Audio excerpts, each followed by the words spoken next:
Hello and welcome to part 2 of track navigation.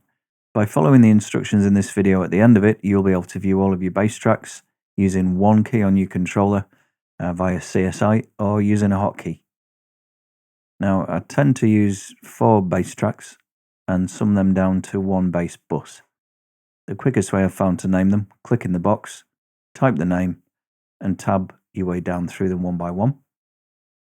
Another way I like to do this is to highlight them all and then auto-rename multiple tracks and go through them one by one.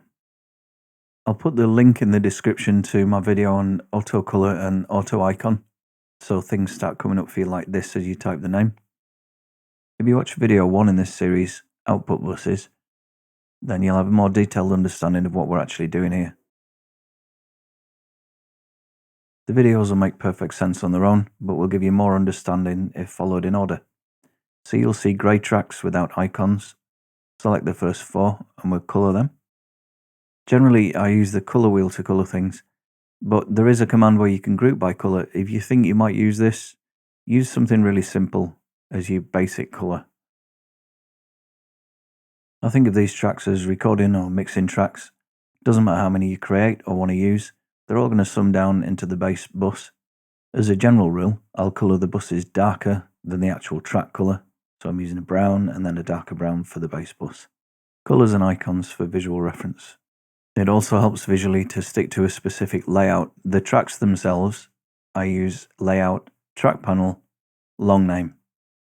And for the bus, layout, track panel, and big meter, so you get a visual representation of the audio level going out of the bus. If you select all of these tracks, click on the I/O holding the Alt key, that'll remove the master send that comes with all new tracks.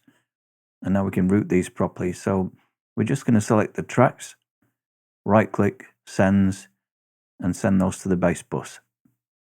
We can check that by looking at the I/O on the bass bus. That's all good, post fader. I'm not going to send the output of the bass bus anywhere yet. This track template can be imported into any arrangement and I'll want to decide where it goes from there. You may be not seeing what I'm able to see because you're using a different theme.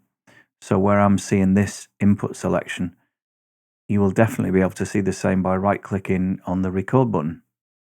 Let's select all of our recording tracks and have a quick look at what some of those options are. So first, monitor input is the signal coming in. You definitely want that checked. Monitor track media when recording, that's hearing the stuff playing back when you're overdubbing, you want that checked. Record input, audio or MIDI, definitely want that checked. At the moment, the input is set to none. That's because each of these tracks should be set up individually. So the first one I'm going to have as input 1, that's where my DI box is plugged into. The amp is the microphone input on input 2. And these 2 tracks are MIDI. So I can select them both together, right click, input MIDI, all inputs, all channels. Okay, so all of these tracks are going into the bass bus. And the way I've set this up is it has no physical input.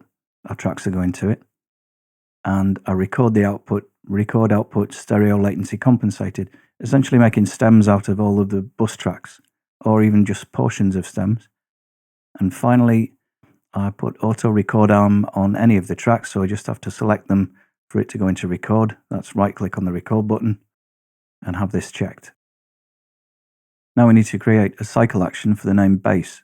So right click in the cycle action name list, add cycle action, type console with a capital C, space, capital S, and star. Now the exact name, which is bass, encapsulate with another star.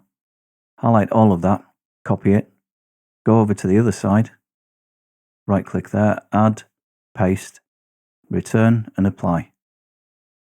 So let's create the custom action that shows you your bass tracks from one button or from one hotkey. So new action, new custom action. Your window will be empty, just leave that there for a second. I'll go and find the edited version I've already made. So here are the compiled list of actions. The first one I make in video 1 and show you how to make it. The arrange window main, it's like a clear the decks, reset the controller, ready for the actions that follow. If you've already made that, type ARR, Usually your custom actions come up first, so it'll be near the top, and just drag that in. Any of the actions, as you search for them, just 3 letters per word should do, and just drag them over. Amongst other things, Arrange Window Main will select all of your tracks in your project and show them. Console Base will select any of those tracks with the name bass in, and hide unselected tracks. If you followed video 1 and made your output buses, then you'll be able to add these as well.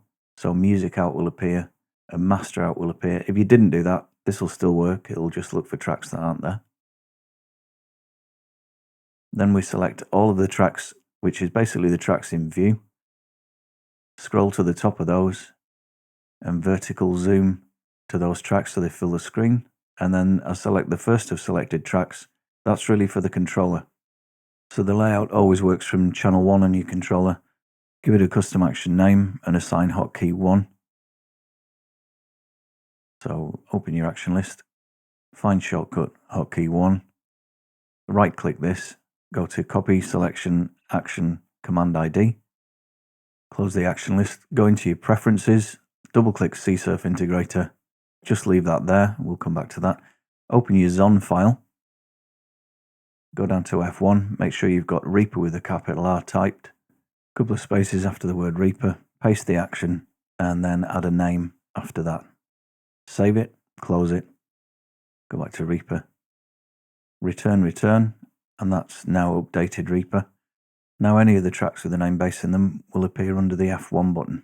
I will be making my CSI file available for download, and I will be making videos to cover all of the other buttons and how I use them. Thanks for watching.